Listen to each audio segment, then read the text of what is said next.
Hello students, कैसे हैं आप लोग। आई होप आप लोग स्वस्थ होंगे और आपकी पढ़ाई ज़बरदस्त चल रही होगी।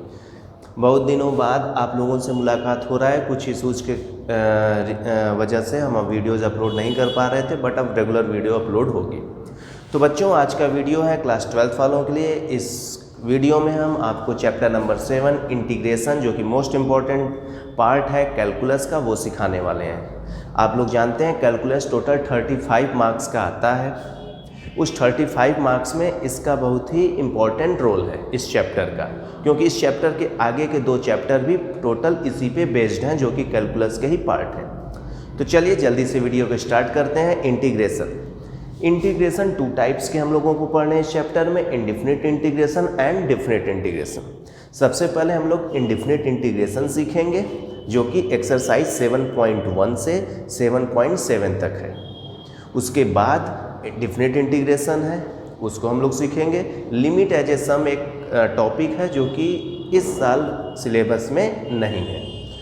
तो फिलहाल वो बातें होती रहेंगी। हम स्टार्ट करते हैं indefinite integration. Indefinite integration 2 word से मिलकर बना है, indefinite and integration. Indefinite word पे हम बाद में आते हैं, पहले हम आपको सिखाते हैं कि इंटीग्रेशन क्या है, व्हाट इज इंटीग्रेशन। तो integration is nothing but a reverse process of differentiation. What is integration? Integration is nothing but a reverse process of differentiation. अगर आप जनरली अगर लिटरली मीनिंग की बात करें, जैसे एक मार्कर है, इसको अगर हम ब्रेक कर दिए, मीनिंग इसका हुआ डिफरेंशिएट कर दिए, और फिर उन्हीं पार्ट्स को वापस से ऐड कर दें तो मार्कर वापस से आ जाएगा, इसी स्ट्रक्चर ही वापस से आ सकता है। तो इसको हम बोलेंगे इंटीग्रेट कर दिए, तो हुआ ना रिवर्स प्रोसेस। बट अगर हम मैथ्स में बात करें, डिफरेंशिएशन का अगर ये रिवर्स प्रोसेस है तो इसका मीनिंग क्या हुआ? इसका मीनिंग ये हुआ कि if we differentiate sine x with respect to x, then answer is cos x. Sine x का डिफरेंशिएशन अगर हम करते हैं तो कॉस एक्स आता है। तो इसका मीनिंग क्या हुआ कि अगर ये डिफरेंशिएशन का रिवर्स प्रोसेस है तो कॉस एक्स का इंटीग्रेशन करने पे क्या आना चाहिए? साइन एक्स आना चाहिए। बिल्कुल, तो कॉस एक्स का इंटीग्रेशन क्या हो गया? Sine x. ओके, बट आप देखेंगे कि cos x का इंटीग्रेशन sin x ही नहीं रहता, क्या हो जाता है? एक कांस्टेंट c भी ऐड हो जाता है। अब आप सोच रहे होंगे सर रिवर्स प्रोसेस है तो c कैसे ऐड हो गया? अगर sin x का cos x डिफरेंशिएशन है तो cos x का इंटीग्रेशन sin x आना चाहिए, c कहाँ से आ गया? तो इसको जानने के लिए हम किसी भी फंक्शन के इंटीग्रेशन में c क्यों ऐड करते हैं, इसको जानने के लिए हम आपको एक एग्जाम्पल और सिखाते हैं। जैसे सपोज अगर हम sin x का डिफरेंशिएशन किए cos x आया, और sin x प्लस 5 का डिफरेंशिएशन अगर कर दें तो 5 का डिफरेंशिएशन तो 0, किसी भी कांस्टेंट का डिफरेंशिएशन क्या होता है? 0। तो sin x का डिफरेंशिएशन क्या हो गया? cos x। अब यहाँ भी तो ये रिवर्स प्रोसेस हुआ, तो इसके अकॉर्डिंग cos x का इंटीग्रेशन क्या हो जाएगा? इसके अकॉर्डिंग cos x का इंटीग्रेशन ये होना चाहिए, sin x प्लस 5 होना चाहिए। तो हर एग्जाम्पल में अलग अलग मीन cos x का इंटीग्रेशन ये भी, cos x का इंटीग्रेशन ये भी, ऐसा कैसे पॉसिबल है ना? इसीलिए हम बोल दिए कि हम c ऐड कर दे रहे हैं। अगर आप कुछ नहीं लिए होंगे, sin x के साथ कोई कांस्टेंट नहीं लिए होंगे, तो उस केस में आपके c की वैल्यू क्या होगी? 0। और अगर 5 लिए होंगे तो उस केस में आपके c की वैल्यू क्या होगी? 5 ना? अगर जैसे बाई चांस आपसे कोई कहे कि हम sin x का डिफरेंशिएशन, किसी फंक्शन का डिफरेंशिएशन किए, cos x आया, तो आपको क्या पता cos x वो कैसे ला रहा है? इसका डिफरेंशिएशन करके कि इसका डिफरेंशिएशन करके ना? तो हम c ऐड कर दिए, वो जिसका भी किया होगा उसके अकॉर्डिंग हम c की वैल्यू पुट कर लेंगे। तो सबसे पहला जो रूल है जो हम लोग सीखे कि किसी भी फंक्शन का इंटीग्रेशन करने के लिए लास्ट में c को जरूर ऐड करेंगे। अब इस c का कई नाम दिया गया है।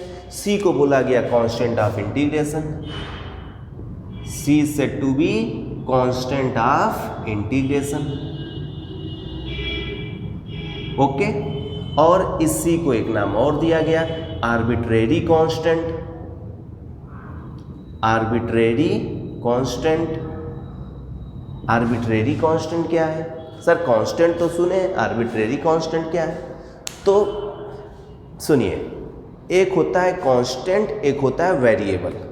ये कांस्टेंट और वेरिएबल के बीच का है। कैसे? जैसे देखिए, c की वैल्यू यहाँ पे क्या है 0, c की वैल्यू यहाँ पे क्या है 5, means c can take any values. तो अगर आप थोड़ा सा सोचिए कि अगर c की कई सारी वैल्यूज हो सकती हैं तो c को हम लोग वेरिएबल भी तो बोल सकते हैं, बट c वेरिएबल तो है नहीं।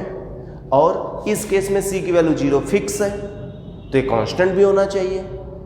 तो हुआ ना, कंफ्यूजन हो रहा है ना कि ये कांस्टेंट है कि वेरिएबल है। तो बीच का एक वर्ड निकाला गया arbitrary constant, means particular case में ये कांस्टेंट होगा और ओवरऑल केस में ये वेरिएबल है, इसलिए इस टाइप के कांस्टेंट को हम बोलते हैं आर्बिट्रेरी कांस्टेंट। ओके, चलिए, तो ये अब बात कर लेते हैं जितने भी ट्रिग्नोमेट्रिक फंक्शन हैं, जितने भी ट्रिग्नोमेट्रिक फंक्शन हैं उन सभी का डिफरेंशिएशन अगर आपको पता है तो उनका रिवर्स कर दीजिए, उन सभी का इंटीग्रेशन भी आपको पता लग जाएगा। जो फर्स्ट एक्सरसाइज है सिंपली इसी पे बेस्ड है, कोई नया चीज़ नहीं सीखना है, सिर्फ डिफरेंशिएशन आपको फंक्शन का अगर पता है तो आप 7.1 ईजिली लगा लेंगे।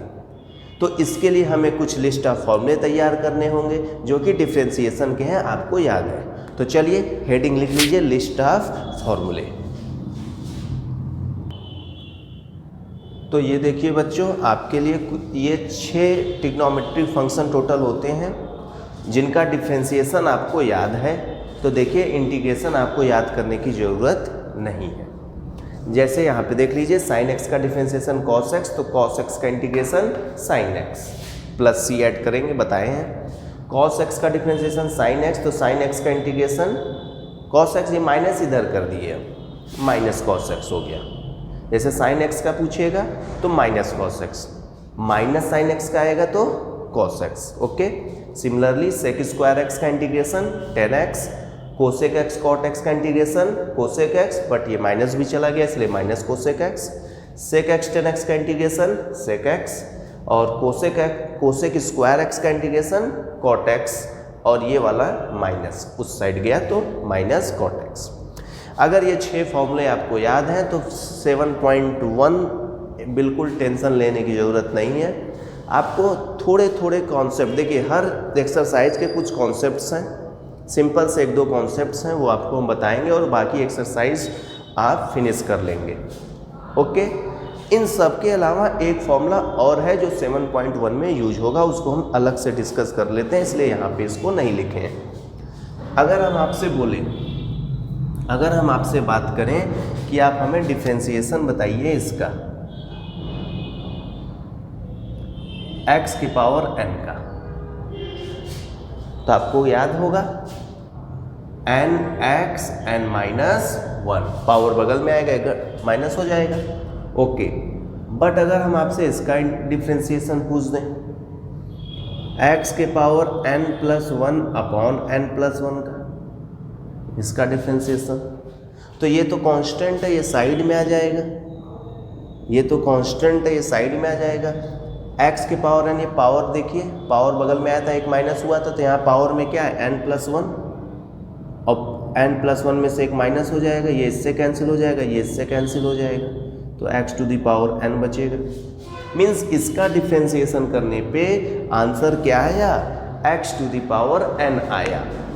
किसका डिफरेंशिएशन करने पे, x to the power n plus 1 upon n plus 1 का डिफरेंशिएशन करने पे हमें x to the power n मिला। That means if we integrate x to the power n then we will get this function plus c। तो एक हमें नया formula भी मिला, x to the power n का इंटीग्रेशन क्या होगा, x to the power n plus 1 upon n plus 1, देख लीजिए इसका इंटीग्रेशन ये होगा n प्लस c। इसका यूज 1-2 एग्जाम्पल से देख लीजिए। फॉर एग्जाम्पल, अगर x के पावर 1/2 है तो इसका कैसे इंटीग्रेशन करेंगे, ये फॉर्मूला अप्लाई कर देंगे, x to the power 1/2 plus 1 upon 1/2 +1, ये आपका आंसर हो जाएगा। इसको सॉल्व कर लीजिए तो ये हो जाएगा 3/2 और ये भी 3/2, तो ऊपर जाके 2/3 हो जाएगा।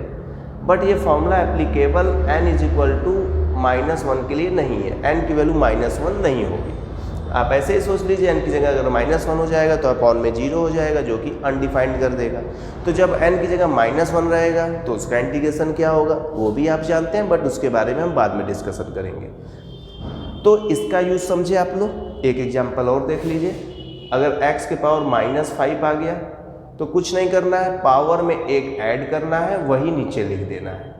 देख लीजिए, पावर में एक ऐड हुआ है, वही नीचे। सबसे ज़्यादा यूज होने वाला फॉर्मूला, सिंपल है बट सबसे ज़्यादा यूज होने वाला formula, x to the power -5 + 1 -4 upon -4, minus sign ही ऊपर कर दिए। ठीक है, ये निगेटिव पावर है, अगर आपको पॉजिटिव बनाना है तो ऐसे लिख सकते हैं। +c लगाना ना भूलें, अगर हम भूल जाएं तो आप खुद अपने से लगा लें। ओके, तो ये कॉन्सेप्ट समझ में आया और ये 6 फॉर्मूले समझ में आए आपको। तो चलिए 7.1 स्टार्ट करते हैं। आपको उसके डिफ़िकल्ट क्वेश्चंस एंड जो बोर्ड क्वेश्चंस हैं वो वगैरह कराते हैं। हेडिंग लिख लीजिए, एक्सरसाइज 7.1। ये देखिए 3 क्वेश्चन आप लोगों के लिए हम लिखे हैं। डोंट वरी, आपको एक एक टाइप का क्वेश्चन हम करा देंगे, जिससे आप इस वीडियो को देखने के बाद इंटीग्रेशन में एक्सपर्ट हो जाएं। एनसीईआरटी लेवल पे आपको कोई डिफ़िकल्टी नहीं आने वाली है। अब हम बात कर लेते हैं ये 3 क्वेश्चन जो आपके सामने हैं। सबसे पहले पूरे इंटीग्रेशन में सबसे पहला रूल, अगर कोई क्वेश्चन आता है तो आप उसको जितना सिंप्लीफाई कर सकते हैं पहले सिंप्लीफाई कर लीजिए। ओके, सिंप्लीफिकेशन के बाद आपको डायरेक्ट फॉर्मूले मिल सकते हैं। जैसे ये एक क्वेश्चन है, अगर ये क्वेश्चन है जैसे हम सिंप्लीफाई करना चाहें तो x² का अंदर मल्टीप्लाई करेंगे तो आएगा x² × 1x², और यहाँ x² का जब मल्टीप्लाई करेंगे तो x² कैंसिल हो जाएगा ये। और जैसे डिफरेंशिएशन डिस्ट्रीब्यूट होता था वैसे इंटीग्रेशन भी डिस्ट्रीब्यूट हो जाएगा, तो ये हो जाएगा x² dx - 1 dx। x² का इंटीग्रेशन अब क्या होगा, फॉर्मूला कौन सा यूज होगा, कौन, x to the power n वाला। पहला क्वेश्चन है इसलिए आप लोगों के लिए फिर से फॉर्मूला लिख दे रहे हैं, x to the power n का, x to the power n dx is equal to x to the power n+1 upon में n+1 + c। ओके, तो x to the power n का यूज में फॉर्मूला अप्लाई करें तो आ जाएगा x to the power 2+1 upon 2+1, n की जगह पे क्या है 2 है। अब यहाँ पे अगर आप कंफ्यूज हो रहे हैं तो यहाँ 1 लिखा है और 1 को हम लिख सकते हैं x टू द पावर 0, 1 को हम लिख सकते हैं x to the power 0।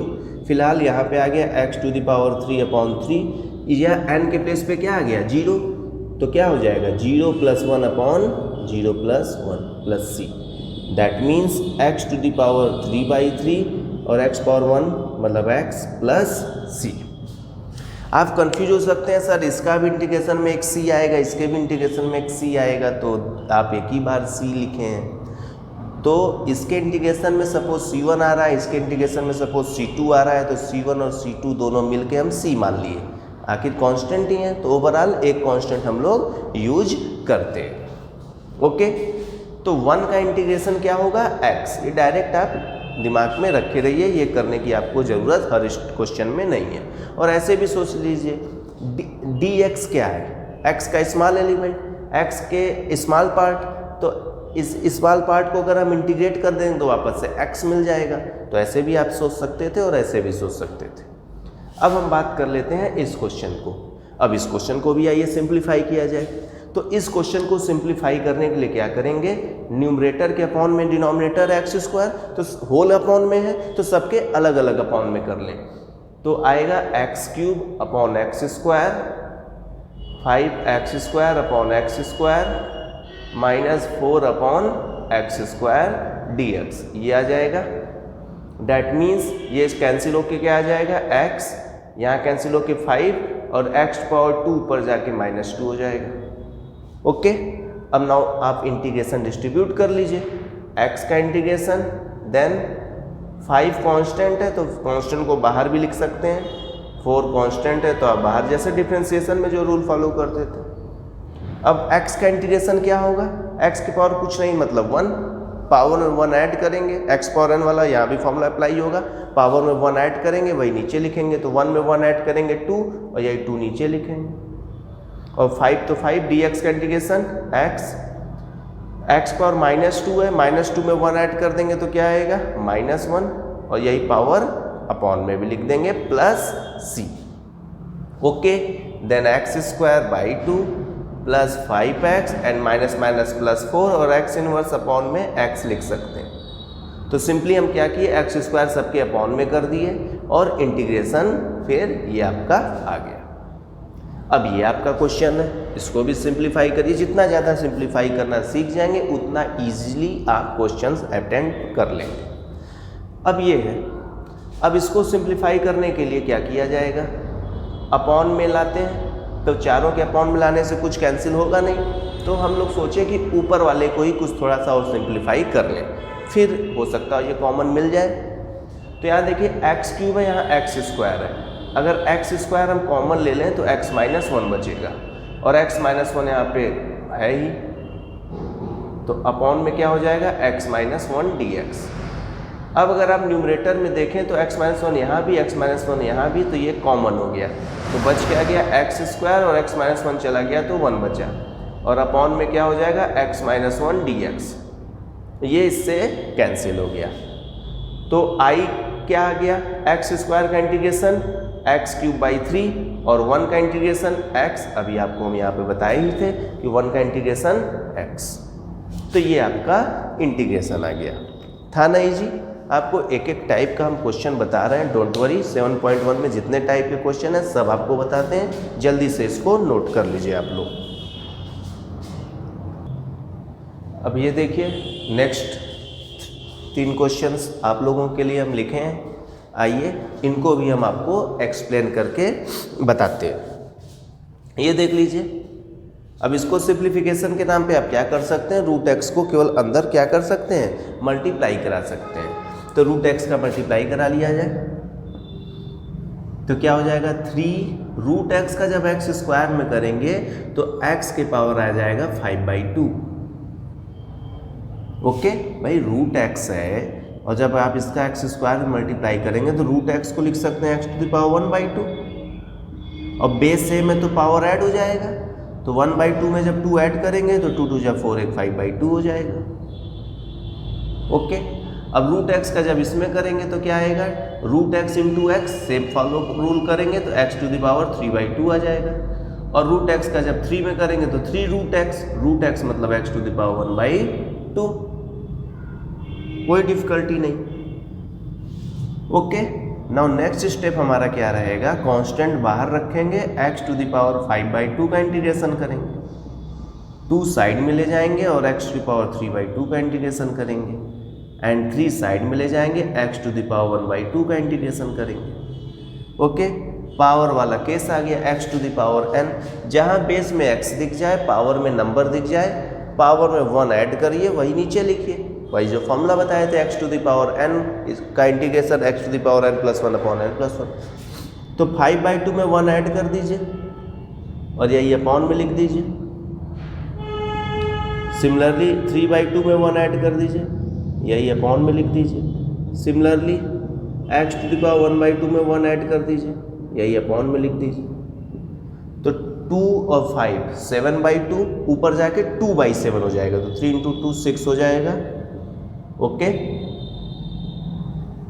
Similarly 2 × 2 3, 5/2 ऊपर जाके 2/5 हो जाएगा, तो 2 ऊपर से तो 4 हो गया, एंड x⁻5/2, 2 + 1 3/2 ऊपर जाके 2/3, तो 3 कैंसिल हो जाएगा इस बार, और ये आ जाएगा ये आपका फाइनल आंसर। देखना कितना ज़्यादा यूज हो रहा है x⁻n वाला फॉर्मूला, इस एक्सरसाइज में तो यूज है ही, हर एक्सरसाइज में यूज है, क्योंकि x वगैरह हर एक्सरसाइज में देखिए आएगा। अब देखिए इसमें सिंप्लीफिकेशन कुछ है ही नहीं, सीधे इंटीग्रेशन डिस्ट्रीब्यूट कर लीजिए, सीधे सीधे इंटीग्रेशन क्या कर लीजिए, डिस्ट्रीब्यूट कर लीजिए, dx, और √x को हम लिखते हैं x⁻1/2 dx। x² का इंटीग्रेशन क्या होगा, पावर 1 ऐड करिए, हाँ x की पावर 3/3। अच्छा, sin x का इंटीग्रेशन, बच्चे जल्दीबाजी में cos x लिख देते हैं, इसका होगा माइनस cos x, क्योंकि cos x का डिफ्रेंसिएशन माइनस साइन x होता है, तो साइन x का integration minus cos x, minus उस साइड चला गया, तो ये माइनस cos x। और 5x पावर 1/2 में 1 ऐड करिए 3/2, और अपॉन में 3/2 लिखेंगे तो 2/3 हो जाएगा, यही माइनस माइनस प्लस हो जाएगा, 2 5 से 10 हो जाएगा। अगर हम बात यहाँ पे कर लेते हैं तो इसमें भी सिंप्लीफिकेशन के नाम पे इनटू करना है, केवल सेक स्क्वायर x हो जाएगा और प्लस सेक x 10x हो जाएगा, ये तो डायरेक्ट फॉर्मूला है। अच्छा आप सोचिए किसका डिफ्रेंसिएशन सेक स्क्वायर x होता था, 10x का डिफ्रेंसिएशन सेक स्क्वायर x होता था, तो सेक स्क्वायर x का integration 10x, sec square x का इंटीग्रेशन 10x। किसका डिफ्रेंसिएशन सेक x 10x होता था, सेक x का, देख रहे हैं डिफ्रेंसिएशन याद है तो आपको ये याद करने की जरूरत नहीं है। तो सेक x का डिफ्रेंसिएशन सेक x 10x होता था, that means sec x 10x का इंटीग्रेशन सेक x हो जाएगा प्लस c, था नहीं जी? ओके, 2-3 क्वेश्चंस और देखते हैं जो डिफरेंट टाइप के हैं, जल्दी से नोट कर लीजिए। अब देख लीजिए ये 2 क्वेश्चन और 7.1 का आपके लिए लिखे हैं, हर टाइप का क्वेश्चंस आपको करा दिए। ओके, ये देखिए ना, बाकी जो क्वेश्चन हम छोड़ रहे हैं वो आपके प्रैक्टिस के लिए, कुछ प्रैक्टिस के लिए भी रहना चाहिए। फिर भी नहीं आएगा तो कमेंट बॉक्स में लिख दीजिएगा, हम उसको अगले वीडियो में भी सॉल्व करा देंगे। यहाँ देखिए sec square x upon cosec square x है, तो सिंप्लीफिकेशन करिए। सेक स्क्वायर एक्स को आप जानते हैं 1 अपॉन कॉस स्क्वायर एक्स लिखते हैं, और कोसेक स्क्वायर एक्स को 1 अपॉन साइन स्क्वायर एक्स लिखते हैं ना। अब ये ऊपर चला जाएगा तो क्या हो जाएगा, sine square x upon cos square X, और sine square x upon cos square X क्या हो जाएगा, tan square X. Okay, direct भी लिखना चाहे तो आप डायरेक्ट अगर लिख सके तो डायरेक्ट लिख दीजिए ना, टेन स्क्वायर एक्स। अब सोचिए टेन स्क्वायर एक्स का इंटीग्रेशन, भाई टेन स्क्वायर एक्स किसका डिफरेंशिएशन टेन स्क्वायर एक्स होता था, ये सोचना पड़ेगा ना, डायरेक्ट होता ही नहीं था। तो टेन स्क्वायर एक्स का इंटीग्रेशन करने के लिए आपको इसको सेक में कन्वर्ट कर देना होगा। किस में कन्वर्ट करना होगा, सेक में कन्वर्ट करना होगा। कैसे, क्लास 10th में सेकेंड आइडेंटिटी आप पढ़े हैं ना, sec square theta minus tan square theta is equal to 1। तो यहाँ से टेन स्क्वायर थीटा की value sec square theta minus 1 आएगा, तो टेन स्क्वायर एक्स को लिख सकते हैं सेक स्क्वायर एक्स माइनस 1। अब सोचिए 10x का डिफरेंशिएशन सेक स्क्वायर एक्स होता था, तो सेक स्क्वायर एक्स का इंटीग्रेशन 10x, एंड 1 का आपको पता ही लग गया है ना, 10x minus x plus c will be answer. ये देखिए ये क्वेश्चन आपके सामने है, आपके सामने ये क्वेश्चन आ गया। कैसे होगा, सिंप्लीफाई करिए, क्या करेंगे, 2 के अपॉन में कॉस स्क्वायर एक्स कर दिए, माइनस 3 साइन एक्स के अपॉन में कॉस स्क्वायर एक्स कर दिए dx, ये हो गया। अगला क्या होगा, 2 1 अपॉन कॉस स्क्वायर एक्स क्या हो जाएगा, सेक स्क्वायर एक्स, और 3 साइन अपॉन कॉस कितना हो जाएगा 10x, एंड 1 अपॉन कॉस कितना हो जाएगा सेक एक्स, ये हो गया। ओके, तो i इज इक्वल टू क्या हुआ 2 सेक स्क्वायर एक्स का इंटीग्रेशन, सोचिए सोचिए तब तक, 3 10x सेक एक्स लिखिए चाहे सेक एक्स 10x लिखिए, बोथ आर सेम थिंग। तो यहां से क्या होगा, 2 सेक स्क्वायर एक्स का इंटीग्रेशन 10x, और सेक एक्स 10x का integration sec x plus c। सोचिए 10x का डिफरेंशिएशन सेक स्क्वायर एक्स होता था, तो सेक एक्स का डिफरेंशिएशन सेक एक्स 10x होता था, तो उसका इंटीग्रेशन सेक एक्स होगा। समझ में आ रहा है आप लोगों को, इतनी चीज़ें समझ में आई। कई क्वेश्चंस आपको हम इस एक्सरसाइज के बता दिए। अगला जो एक्सरसाइज है 7.2 वो डिपेंड है मेथड ऑफ सब्स्टिट्यूशन से ना। देखिए इंटीग्रेशन भी कई टाइप्स के हम लोग पढ़ते हैं, तो एक एक टाइप के हम लोग पढ़ते जाएंगे। जैसे ये तो बेसिक था, ये तो डायरेक्ट डिफरेंशिएशन के जस्ट रेसिप्रोकल वाले फॉर्मूले पे लग गया है। नेक्स्ट भी फॉर्मूला तो वही यूज होगा, बट उसमें कुछ हम लोग नया सीखेंगे। तो जल्दी से इसको नोट कर लीजिए, तो हम आपको 7.2 का इंट्रो बताते हैं। ये देखिए इंटीग्रेशन बाय सब्स्टिट्यूशन, ओके, जो कि 7.2 का इंट्रो है। अब ये क्या है, देखिए ये कब हम अप्लाई करेंगे और कैसे अप्लाई करेंगे ये हम सीखते हैं। देखिए, कभी आपको ऐसे फंक्शन का इंटीग्रेशन दिख जाए जिसमें एक ऐसा फंक्शन हो जिसका डिफरेंशिएशन करने पे दूसरा कोई फंक्शन आ जाए जो उस क्वेश्चन में हो, तो हम ये मेथड अप्लाई कर सकते हैं। अगर हम आपसे बोलें कि कहीं लिखा है tan inverse x, okay, upon में 1 plus x square, okay, tan inverse x upon में 1 प्लस एक्स स्क्वायर, ये दो फंक्शन है। एक फंक्शन और लेते हैं, log x into 1/x dx, ये हो गया। ठीक है, कुछ एक आध फंक्शन हम और ले लेते हैं, sin x अपॉन में cos x dx, ओके, ये सारे फंक्शंस हो गए, इनका इंटीग्रेशन। अब सुनिए, सभी में दो हैं, एक से ज़्यादा रहेंगे तभी ये यूज करते हैं हम लोग जनरली। तो यहाँ पे अगर हम देख रहे हैं कि cos x का डिफ्रेंसिएशन अगर कर दें तो sin x आ जाएगा, माइनस में आएगा, कांस्टेंट आ सकता है बट फंक्शन पूरा वही का वही आ रहा है। यहाँ log x का डिफ्रेंसिएशन कर दें तो 1/x आएगा, यहाँ tan इनवर्स x का डिफ्रेंसिएशन कर दें तो 1/1 प्लस एक्स स्क्वायर आएगा। तो अगर ऐसा कोई हमें फंक्शन दिख रहा है जिसका डिफ्रेंसिएशन करने पे कोई और फंक्शन वही डिफ्रेंशिएट हुआ है वो फंक्शन दिख जाए तो हम ये मेथड अप्लाई कर सकते हैं। जैसे अगर हम इसको ऐसे लिखें कि किसी फंक्शन का इंटीग्रेशन करना है f(x) इंटू f'(x), इसका डिफ्रेंशिएशन ये हो तो इस चीज़ को हम ये मेथड अप्लाई करके सॉल्व कर सकते हैं। अब करेंगे कैसे? तो जिसका डिफ्रेंशिएशन हमें मिल रहा है उसको हम t सपोज कर लेंगे, उसको हम क्या सपोज कर लेंगे?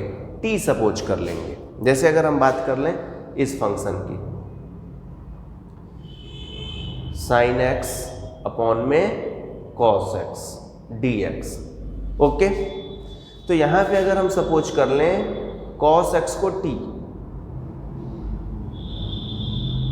तो जिसको t सपोज करेंगे उसको डिफ्रेंशिएट करेंगे तो cos x का डिफ्रेंशिएशन क्या होगा? Minus sin x।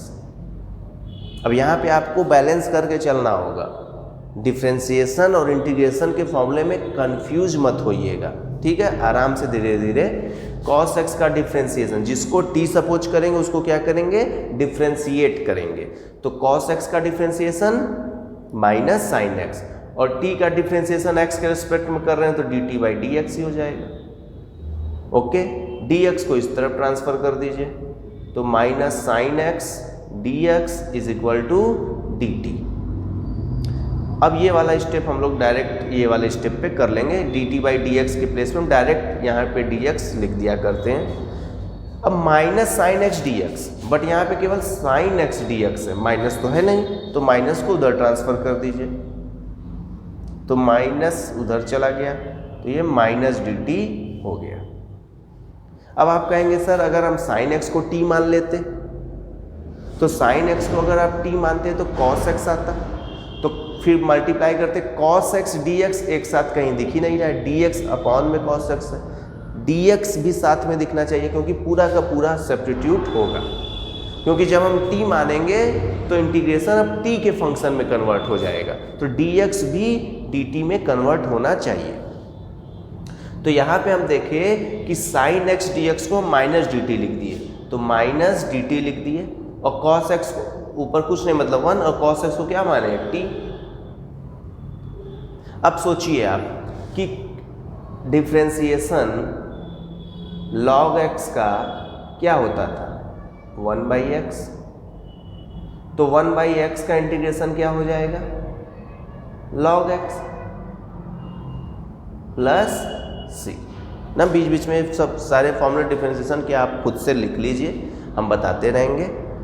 तो i इज इक्वल टू क्या हो जाएगा? माइनस, तो 1/x का इंटीग्रेशन log x, तो 1/t का इंटीग्रेशन log t, ये मॉड में हम लिख दिए क्योंकि log के यहाँ जो रहता है वो पॉजिटिव रहता है हमेशा, तो वो निगेटिव हो नहीं सकता, इसलिए मॉड में लिखते हैं। अब सुनिए, t की वैल्यू सब्स्टिट्यूट कर देंगे। t की वैल्यू कितनी है? cos x, तो t के प्लेस पे cos x रख दिए। ये इसका फाइनल आंसर आ गया ना। तो मेथड ऑफ सब्स्टिट्यूशन, जहाँ आप 4 से 5 सब्स्टिट्यूशन आप लोग जो सीखे उसके हेल्प से अब हम कई सारे फंक्शन का जिसका इंटीग्रेशन डायरेक्ट हमें नहीं याद था डिफरेंशिएशन के हेल्प से, उसको हम इसके हेल्प से सॉल्व कर सकते हैं। जैसे अगर आपसे हम बात करें कि इंटीग्रेशन ऑफ 10x ना, integration of cot x, integration of sec x and integration of cosec x, ये 4 है। आपको ये डायरेक्ट नहीं याद होगा कि किसका डिफरेंशिएशन 10x होता था, ये आपको डायरेक्ट नहीं याद है। किसका डिफरेंशिएशन cot x होता था, किसका डिफरेंशिएशन sec x होता था, किसका डिफरेंशिएशन cosec x होता था, ये डायरेक्ट आपको याद नहीं है। इसका फॉर्मूला डिफरेंशिएशन में डायरेक्ट नहीं था, तो इसको हम लोग इसके हेल्प से इसके फॉर्मूले को डिराइव करेंगे और आने वाले एक्सरसाइज और क्वेश्चंस में यूज करेंगे। जैसे 10x का जो अभी हम आपको बताए वो 10x का ही था। जैसे अगर हम फिर से अगर आपसे बात करें कि 10x का इंटीग्रेशन करना है, तो 10x का इंटीग्रेशन क्या होगा? sin x अपॉन 10x को हम sin x upon cos x लिख सकते हैं, 10x को हम sin x upon cos x लिख सकते हैं। अब यहाँ पे अगर हम cos x को t सपोज कर ले, cos x को t सपोज कर ले, तो क्या हो जाएगा? Minus sine dx is equal to dt हो जाएगा, और माइनस साइन उस साइड भेज देंगे। ये अभी हम आपको बताएं, फिर से बता दे रहे हैं। साइन x dx के प्लेस पे क्या लिख दिए? माइनस dt, और इसको 1/t सपोज किए, तो ये हो जाएगा 1/t का log t plus c। t की वैल्यू पुट कर दीजिएगा, t की वैल्यू कितना है? cos x, तो minus log cos x plus c। देखिए इसको और क्या लिख सकते हैं हम लोग? log की अगर प्रॉपर्टी लगा दीजिए तो ये माइनस पावर में जाएगा, तो cos x का इन्वर्स हो जाएगा, मतलब sec x हो जाएगा, तो log sec x plus c। अब सिमिलरली इसी के हेल्प से अगर हमें cot x का इंटीग्रेशन करना हो, किसका इंटीग्रेशन करना हो? cot x का इंटीग्रेशन, तो क्या हो जाएगा? cos x upon sin x dx। cot x को क्या लिखेंगे? cos x upon sin x। अब यहाँ पे किसको हम t सपोज करेंगे ना, क्वेश्चन कुछ कर लेंगे तो आपको खुद ही समझ में आ जाएगा कि क्या करना है, किसको t सपोज करना है। यहाँ पे t हम सपोज करेंगे sin x को। अगर हम t को sin x को t सपोज कर लिए, तो जिसको t सपोज करते हैं उसका डिफरेंशिएशन करते हैं, तो sin x का डिफरेंशिएशन क्या होगा? cos x, तो cos x dx is equal to dt। ये देखिए cos x dx दिख गया, उसको हम dt से सब्स्टिट्यूट कर देंगे। उसको हम क्या कर दिए? dt से सब्स्टिट्यूट कर दिए, और sin x को t माने हैं, तो क्या हो जाएगा? log t plus c। t की वैल्यू पुट कर देंगे, log sin x plus c। तो 10x का भी फॉर्मूला आपके पास आ गया, cot x का भी फॉर्मूला आ गया, इसका भी फॉर्मूला हो गया आपके लिए, इसका भी फॉर्मूला हो गया। अब देखिए sec x और cosec x का जो फॉर्मूला है वो थोड़ा सा ट्रिकी है, उसको सीखते हैं। आइए, sec x का इंटीग्रेशन क्या होता है, कैसे फाइंड करते हैं, इसको हम लोग सीख लेते हैं। देखिए sec x का इंटीग्रेशन करना है तो एक थोड़ा सा ट्रिकी स्टेप फॉलो करना होगा। वो ट्रिकी स्टेप क्या है कि न्यूमरेटर एंड डिनोमिनेटर में अपने मन से मल्टीप्लाई करना होगा। किससे? sec x प्लस 10x से। sec x प्लस 10x से क्या करना होगा? मल्टीप्लाई करना होगा। ऐसा करते ही मेथड ऑफ सब्स्टिट्यूशन लग जाएगा। कैसे लग जाएगा कि अगर आप इसको t मान लेंगे तो ऊपर वाला फंक्शन आ जाएगा। कैसे आएगा भाई, देखा जाए। Let sec x plus 10x is equal to t, तो जिसको t मानेंगे उसका डिफरेंशिएशन करेंगे, तो sec x का डिफरेंशिएशन sec x 10x, और 10x का डिफरेंशिएशन sec स्क्वायर x, और dx इधर आ गया equal to dt। sec x common ले लीजिए, तो क्या आ जाएगा? 10x plus sec x dx is equal to dt। आ गया ना न्यूमरेटर, तो उसके प्लेस पे अब dt लिख देंगे और अपॉन वाले को t माने, i इज इक्वल टू, तो 1/t क्या हो जाएगा, log t हो जाएगा। t की वैल्यू पुट कर देंगे, t की वैल्यू कितनी है, sec x plus 10x plus c। Clear हुआ बात, समझ में आ रहा है कुछ? चलिए बहुत बढ़िया। इसी तरह कोसेक एक्स का भी कर लेंगे, उसमें cosec x plus cot x से ऊपर नीचे डिवाइड करेंगे और डिनोमिनेटर को t मान लेंगे, आ जाएगा।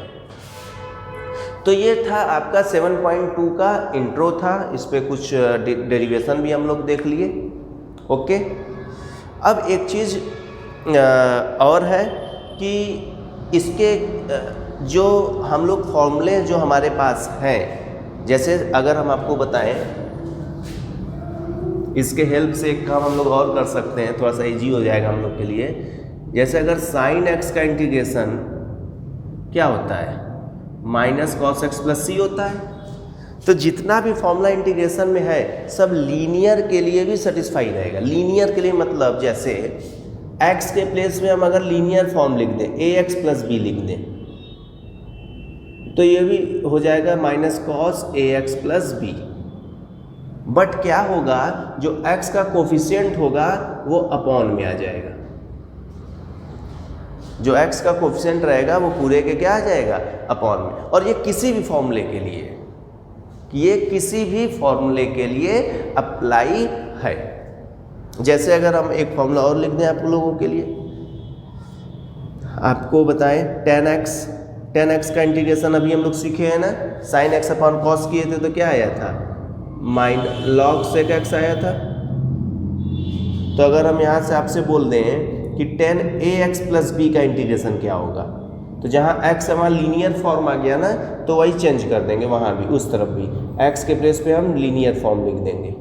बट क्या करेंगे, x का कोएफिशिएंट अपॉन में कर देंगे, x का कोएफिशिएंट क्या कर देंगे, अपॉन में कर देंगे। अब आप सोच रहे होंगे सर कैसे, क्यों अपॉन में क्यों हो जा रहा है, तो यही इंटीग्रेशन आप सब्स्टिट्यूशन ही लग रहा है। कैसे सर बताइए, देखिए बता देते हैं। tan ax plus b d x, एक काम करिए, ax प्लस बी को t सपोज करिए, ax प्लस बी को t सपोज किए, जिसको t सपोज करते हैं उसका डिफरेंशिएशन करते हैं। तो a कांस्टेंट है बाहर, x का 1 हो गया, b का 0 हो गया, equal to dt by d x. तो यहाँ से क्या हो गया, a dx is equal to dt, a को उस साइड भेज दीजिए तो dx इज इक्वल टू क्या हो गया, 1/a dt। ओके, तो क्या हो गया, tan इसको t सपोज किए हैं और dx के प्लेस पे क्या आ गया, 1/a dt।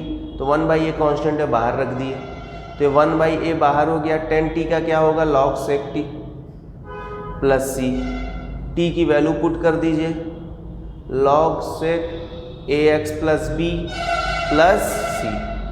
देखिए डायरेक्ट हम लोग यहीं पहुँचे, होल अपॉन लगाए चाहे बाहर एक कर दी ना। तो इतना ये स्टेप और ये स्टेप हम लोग नहीं करेंगे, डायरेक्ट हम लोग ये लिख देंगे हमेशा ना। तो जितना भी इंटीग्रेशन में फॉर्मूला आप पढ़ेंगे, जितना भी इंटीग्रेशन में फॉर्मूला आप पढ़ेंगे सब लीनियर के लिए भी एप्लीकेबल रहेगा। बट जो x का कोफिशिएंट रहेगा वो अपॉन में कर दीजिएगा। 5x प्लस b रहता है तो अपॉन में 5 आ जाता, 5x प्लस 7 रहता है अपॉन में 5, 6x प्लस 8 रहता तो x का कोफिशिएंट 6 तो अपॉन में 6 आ जाता ना। तो ये हम लोग डायरेक्ट यूज करेंगे तो उससे हम लोग को ईजिली मदद मिलेगा क्वेश्चन वगैरह को सॉल्व करने के लिए। चलिए, तो ये 7.2 का इंट्रो बता दिए, आज के लिए इतना ही करते हैं क्योंकि 7.2 एक्सरसाइज भी थोड़ा बड़ा है, वीडियो लेंदी हो जाएगा। यहाँ तक आप लोग पढ़ के आइए तो हम अगले वीडियो में आपको 7.2 एक्सरसाइज कंप्लीट कराते हैं और फिर आगे भी कराते हैं। चलिए, तब तक के लिए बाय, टेक केयर।